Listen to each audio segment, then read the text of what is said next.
So it's been a long time coming, but we had discussed a little while back about getting into some readings and analyses of religious text.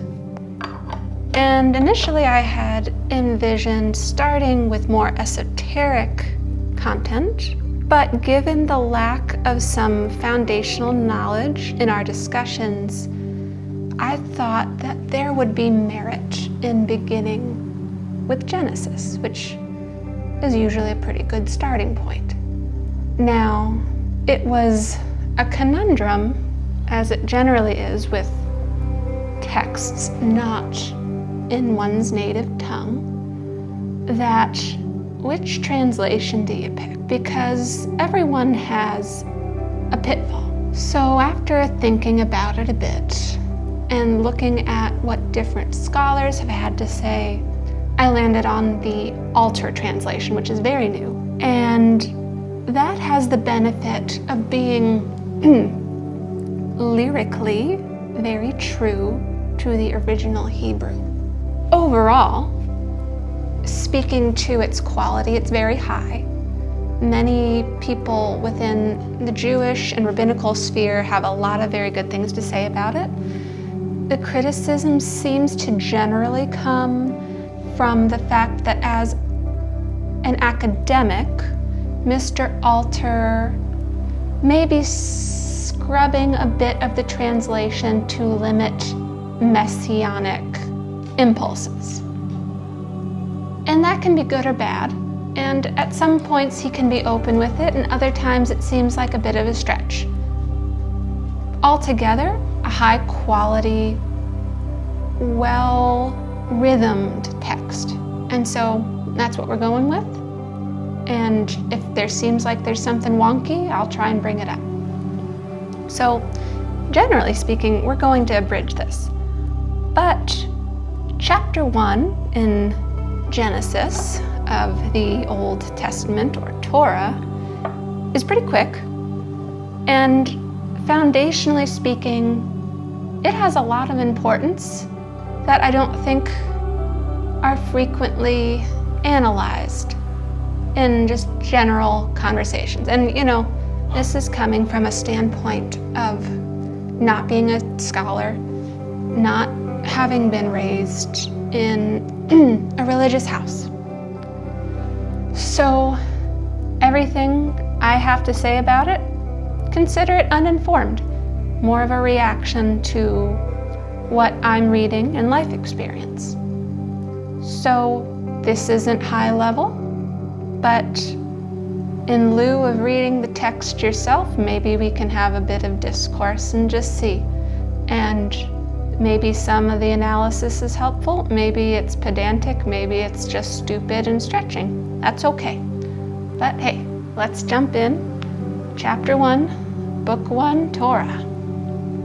Oh, and I think rather than reading the whole text of this at once, we're going to break it up in 2 days.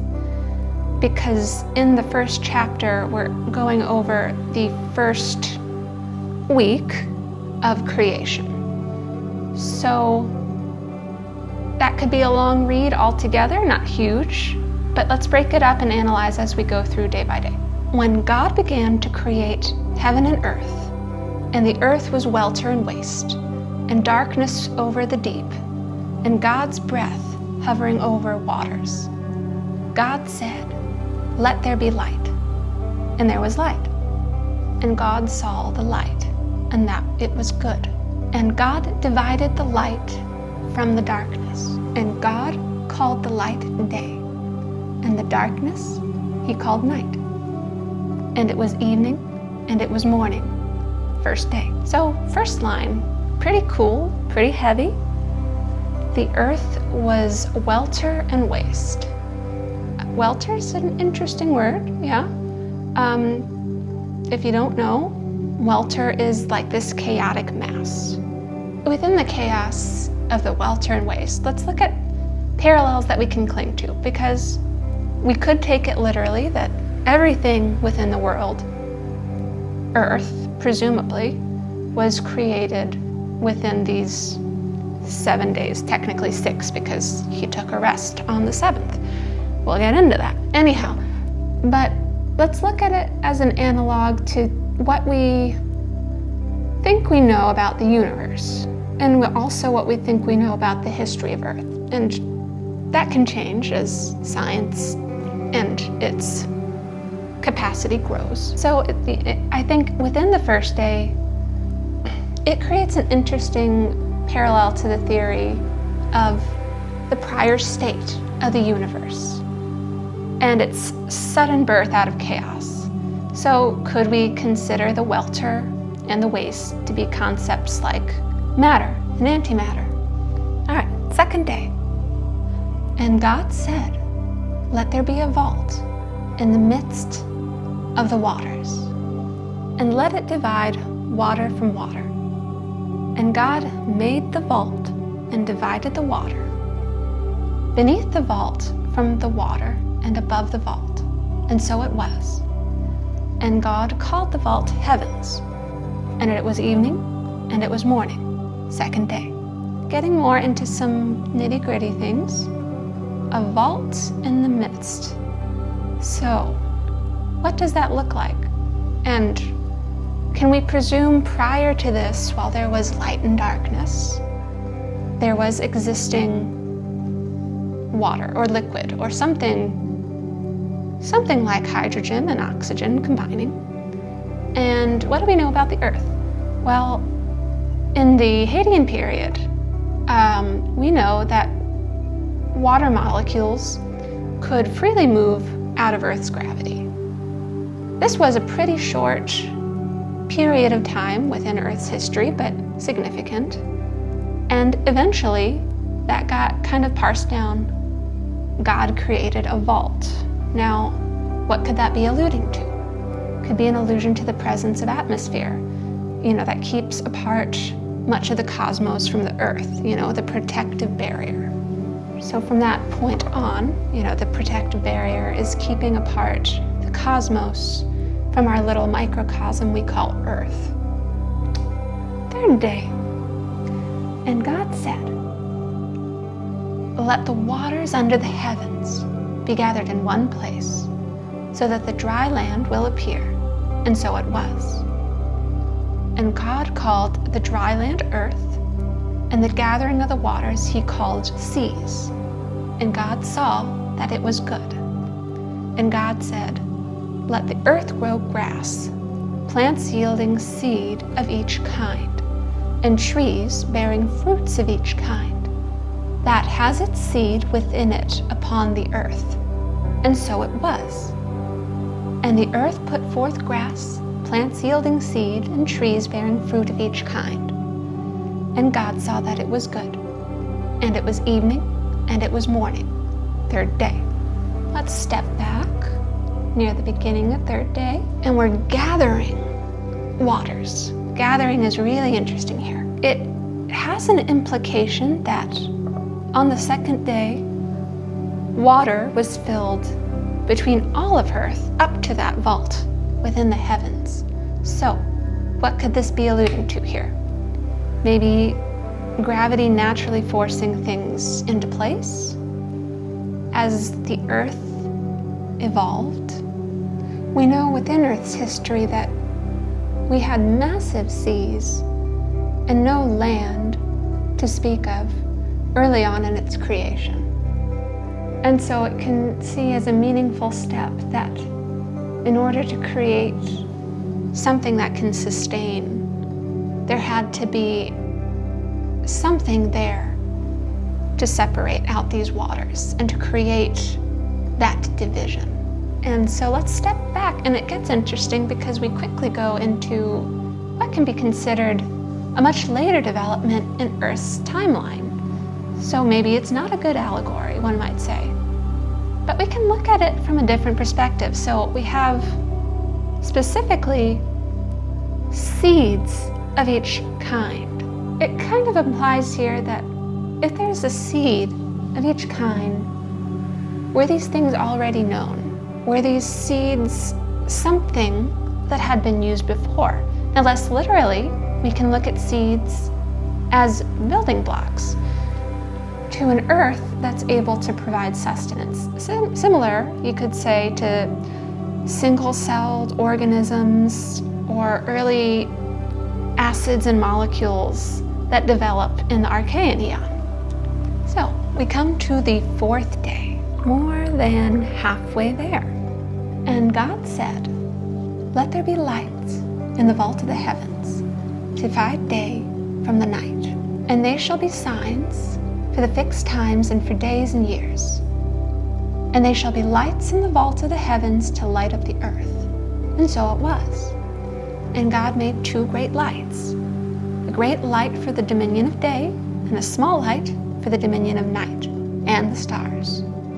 And God placed them in the vault of the heavens to light up the earth, and to have dominion over day and night, and to divide the light from the darkness. And God saw that it was good. And it was evening, and it was morning, fourth day. We could also think of this day, dividing day and night, as a somewhat of a chronological challenge. Very early in Earth's formation, very early during Earth's formation, it got its moon, prior to any known life. However, we can see that the speed of Earth's rotation is much faster at its birth than it was in subsequent periods. A 24-hour day only came about through tidal impacts related to the moon that have slowed its rotation about 600 million years ago. That's a period just preceding the Cambrian, and that's where we start to see a formation of more complex life forms. So does this make sense as the fourth day? I think there's an argument to be had that what is day now is not what was day at formation. I recall reading that when Earth was born, a day was probably about 6 hours, and it quickly started to slow as we got the material to make the moon. And for a very long time, it was about 19 hours. And at that sweet spot, Precambrian, 24 hours. Is it a coincidence that in order to sustain life, we have this deliberate period, 24-hour day? Would it work with less or more? So that might be the allegory of the division day and night. Not so much literally at the onset, we have no darkness, no light. Fifth day. And God said, "Let the waters swarm with a swarm of living creatures, and let fowl fly over the earth across the vault of the heavens." And God created great sea monsters, and every living creature that crawls, which the water has swarmed forth of each kind, and the winged fowl of each kind. And God saw that it was good. And God blessed them, saying, "Be fruitful and multiply, and fill the water in the seas, and let the fowl multiply in the earth." And it was evening, and it was morning, fifth day. So it's interesting that we are noting early on what exists within the sea are considered to be sea monsters. Now what can we think that might mean in a more literal sense? Could this be an allusion to some primordial ocean monster? The dinosaurs, could that be what we consider the sea monster? Is it the fact that what is in the sea, even today, is still cryptic? We can find new and fascinating species fairly regularly. It really is Earth's last frontier, and something that can be both awe-inspiring and terrifying. Are creatures of the deep what we consider to be sea monsters?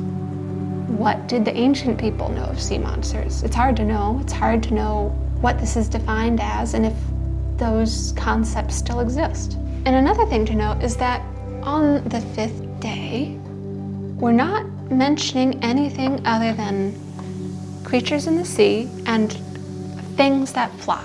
No land creatures are created on this day. Could this be in its way an allusion to the microscopic organisms and the early developing, more complex life? What we know of mammals is that they developed out of the sea. Could these flying things have been airborne bacteria, microorganisms that would be imperceptible to the eye? Are the fish that develop what lead to mammals? That seems likely as a non-literal interpretation of Genesis. All right, 6th day. And God said, "Let the earth bring forth living creatures of each kind, cattle and crawling things, and wild beasts of each kind." And so it was. And God made wild beasts of each kind, and cattle of every kind, and God saw that it was good. And God said, "Let us make a human in our image, and by our likeness, to hold sway over the fish of the sea, and the fowl of the heavens, and the cattle, and the wild beasts, and all crawling things that crawl upon the earth." I shouldn't sideline, but just so you can note this. Very distinctively in a paragraph. And God created human in his image, and the image of God, he created him. Male and female, he created them. And God blessed them. And God said to them, "Be fruitful and multiply, and fill the earth, and conquer it, and hold sway over the fish of the sea, and the fowl of the heavens, and every beast that crawls upon the earth." And God said, "Look, I have given you every seed-bearing plant on the face of all the earth, and every tree that has fruit bearing seed. Yours they will be for food. And to all the beasts of the earth, and to all the fowl of the heavens, and to all that crawls on the earth, which has breath of life within it, the green plants for food." And so it was. And God saw all he had done, and look, it was very good. And it was evening, and it was morning, 6th day. So this is an important step, and this is the last section before his day of rest, which mistakenly I did not realize was in chapter 2. Should have read it all before this. Anyhow, so interestingly, we start out with, "Let the earth bring forth living creatures of each kind." So living creatures. One would have thought that on the 5th day, it was implied that that which is in the sea and flying within the vault, the air, would have been living. But it makes the distinction that that which is on the earth now are what would be considered living creatures. So what does that imply for what we're talking about in 5th? It gives more credibility to the idea that what was created then were organisms, while complex, not capable of sentience, and that only at the point where things start to crawl up onto land, that's when that which can be considered truly living forms. And so we go over things like cattle. Cattle here, I don't think, is quite literal in what we think of as cows. What I think is the distinction, because it's very mentioned, wild beasts and cattle. Livestock would be maybe a better translation. Things that which can be domesticated versus things that can't. So sheep, cattle, goats, chickens, what have you, that which can be within a direct domain over humankind versus that which cannot. So the lion, the predator, anything that we haven't had success in creating a bond with, or in this case, control over. And so in that separate paragraph that I pointed out during the reading, so first instance of human is packed in with the paragraph of the crawling things. It's mentioned with less reverence here that during the creation, humans made in our image. Later on, in, I believe, chapter 2, let's talk more about the definitions of human And definitions are going to become more important through later texts within Genesis. But going to that separate paragraph I mentioned, we have that distinction of in his image repeated. And so there's a lot of meaning we could unpack here. I think with some caveats, which I think we'll discuss in the post-Noah period, that a literal interpretation here would be a mistake. The implication is that he's imbued mankind with traits similar to his own. I don't think these things would be physical characteristics, but instead things related to the realm of thought, morality. Man can reason, man can make choices, man can understand consequences, can understand death, can understand spirituality. That is the distinction when we consider man to be a likeness of what we're considering to be a creator. And what is also really interesting, and contrary to, in some ways, what's coming up in the next chapters, is he's created male and female. He created them. So this is interesting because we see no mention of the Eve character until after this first week. But this implies that there might be other humans to exist in this somewhat primordial state. Now, this is a bit in the weeds, but there are rabbinic texts that have dictated that there might have been a first wife, Lilith.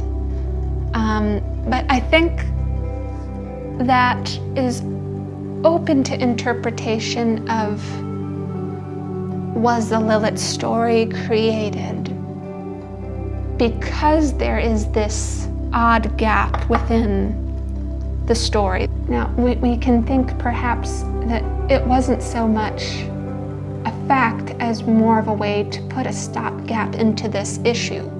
I think it leans more into the realm of storytelling, but I don't think this is a question for right now. And it's a long time coming when we get to that, if we do. But just keep in mind that it's made very distinct, male and female here. And so that might have implications toward a less literal interpretation of the existence of humankind early on. So skipping ahead a bit, it was commanded upon the creation of man in this that, and we've seen earlier on that it's important to be, quote, fruitful and multiply. But for man, on top of that command, you need to fill the earth and conquer it, which sounds pretty heavy. So in this command, does that mean that they should be rulers of the land? Does he mean here just the lineage of man that he's blessing, which is very explicit in later chapters? Or is this something that applies to all of mankind and their ilk, that we ought to be masters? Let's look at this from a practical perspective. So where is mankind now? In many ways, it does feel like we have conquered the dry land of earth. We have molded it into something that almost exclusively is beneficial to the success of our continued multiplication. Whether this is good or bad is debatable, but you could say that the breadth of mankind has fulfilled that order. That seems to be in the realm of all creatures, so is by propelling ourselves, yet by doing so, we have impacted greatly the ability of other species to fulfill that order. Are we doing wrong by doing so? Or is it merely our impetus to beget ourselves? One could say that if we're looking at a more literal aspect of this, that while we're an excess of peoples, the lineage before God has not done so well throughout history, and that mankind has continued to live in a state of disharmony. Now, perhaps that's what is desirable, perhaps it isn't. But it almost seems like there's a punishment into the success, that perhaps we're not really getting there in a way that fulfills these early commandments. Can one forsake the other? Anyhow, there's probably a lot of drivel there.